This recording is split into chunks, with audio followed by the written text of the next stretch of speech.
In order to remove the sway bar body bushing mount, we will need to remove this rock guard from the vehicle undercarriage so we could have access to the sway bar frame rubber mount.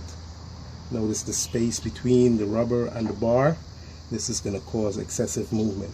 So let's go ahead and remove the bracket with the rubber mount from the bar. With the vehicle still supported on its lower control arm, we're going to proceed to removing the sway bar support mount. I just want to spray some penetrating oil so it will penetrate into the threads, making the bolt removal much easier. We are going to use this sway bar rubber mount, and this sway bar rubber mount is not for this application. This sway bar rubber mount is for the Toyota Tundra application. So this Nissan Frontier, the sway bar is about 4 millimeters bigger than the Toyota Tundra, but we're still going to use this because this gives us a more rigid fit between the bracket and the sway bar. You will see what I'm talking about once we complete the installation, but this is the part number 48815/26040, and that will be the 2004 Toyota Tundra.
So you see all the clearance with this rubber mount. When we install the new one, we're not going to have that clearance. Plus we still have a little room here to compress the rubber for a completely tight fit. So we must first clean down this area before we can make our installation.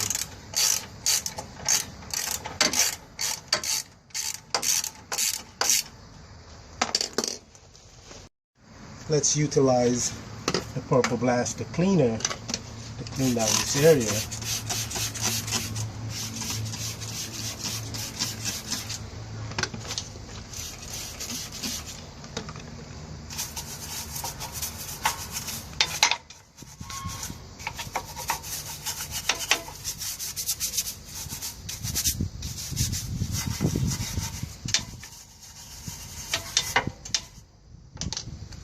Then I just want to take another spray bottle with clear water and wash down where we have just cleaned.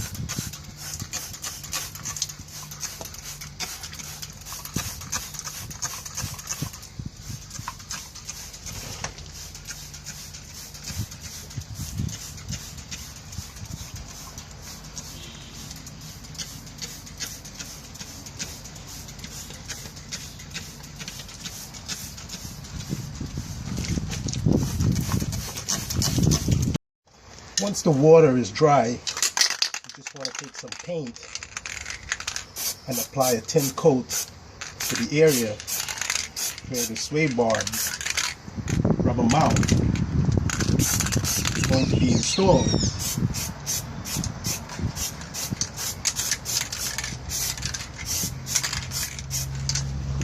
So we will let this dry, and then we will proceed with installing the rubber mount and stabilizer bar bracket. So you might ask yourself, why is he replacing these components with the vehicle and the tire still supported to the ground, or the vehicle lower control arm is supported to a jack stand? Well, you need to compress the suspension in order to replace these components and the end link of the sway bar. By replacing the component with the wheel or the suspension already compressed is an effort to predetermine set all the rubber component, so when the vehicle is to be placed back onto the ground or is to be driven, the rubber parts will not squeak and all the rubber component with its nut and bolt will be properly torqued. Replacing the sway bar rubber mount and its end link with the suspension fully extended to the ground may sometimes become impossible and very fatiguing. So having the wheel on the ground with the suspension compressed, like you see with the jack stand, is the easiest way to replace any front sway bar for the double wishbone suspension or strut type suspension. We're going to use this grease. It's a nice cranberry color for our installation. We just want to take some and apply it to where the sway bar rubber mount is going to be inserted. Also want to take some on the mount itself. Just apply some in here. This is basically for easy fitting.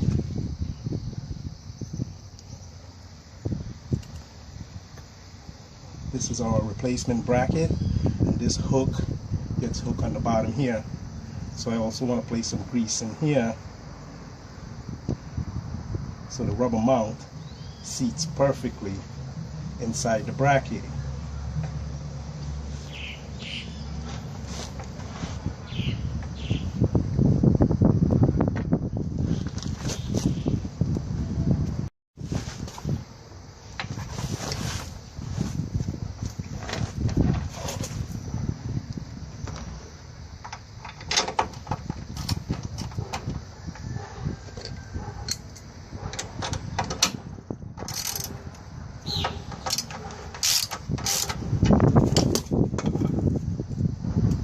It'll be easier to install the bolt once we can apply some grease on the threads.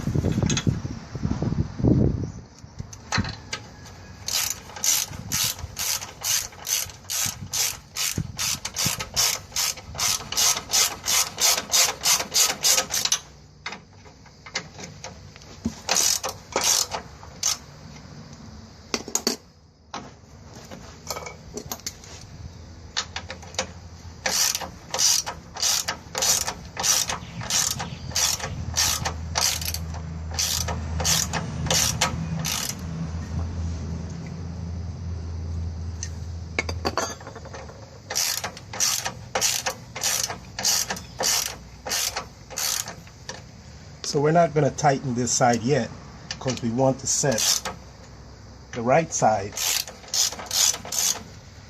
rubber mount support.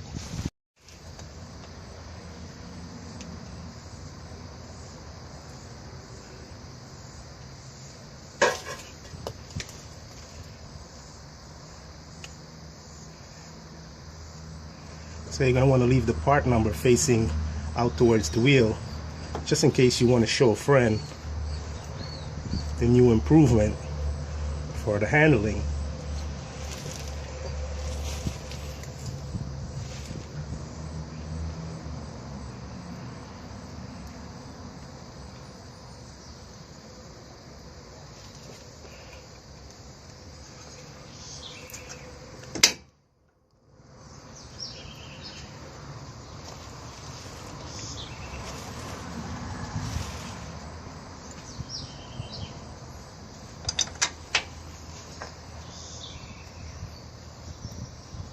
See, we do not want to place Loctite on these bolts because these are suspension bolts, and these bolts are going to be torqued to 35 to 40 foot-pounds of torque. So it is not necessary to use a Loctite.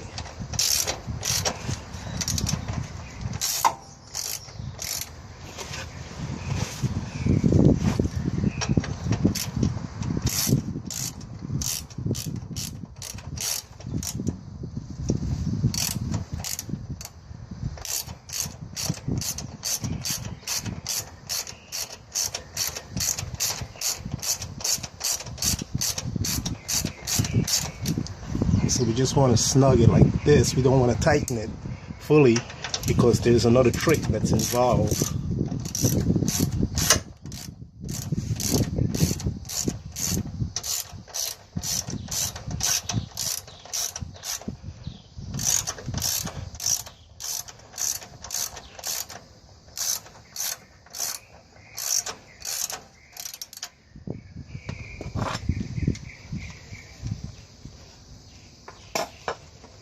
So if you notice, the bracket itself is not completely torqued to the frame. And when you look at the bottom of the bracket, you can see the edge is off a little. This is a sign that the sway bar might be twisted. Basically, one side is providing uneven torsion than the other side. So what we must do is we must up.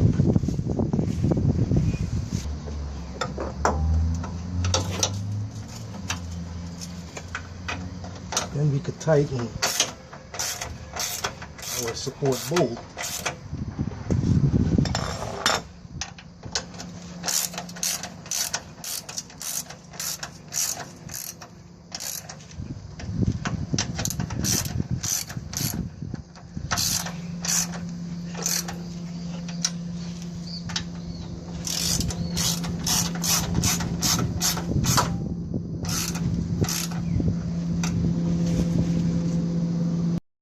We will set the 1/2-inch drive torque wrench to approximately 40 foot-pounds.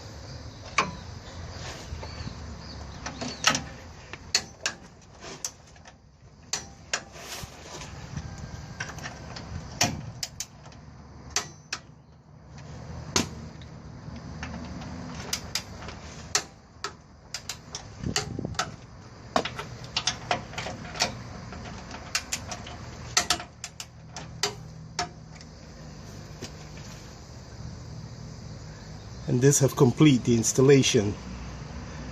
This have complete the installation of the sway bar end link with its center support frame mount.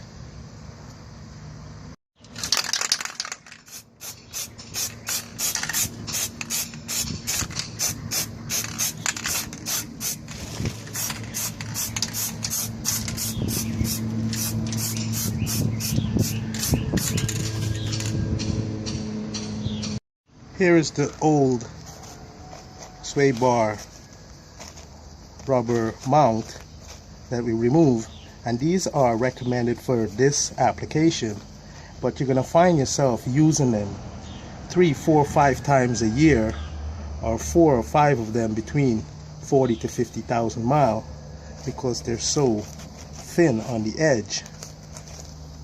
So the Toyota Tundra sway bar mount bushing is better than the factory Nissan OEM application. So we are finished with replacing the stabilizer link and the stabilizer bar support mount. So this will not cause any issue with the suspension. Before, with the broken stabilizer link or the loose stabilizer link, it will cause the suspension to bounce up and down, promoting an uneven wear to the tire. Now we must fix this lower control arm ball joint so we could maintain suspension control. Let's take a look at this video And you will see when this side of the control arm suspension hits a bump, how it loses control for a brief moment and then regain control of the road. Let's go!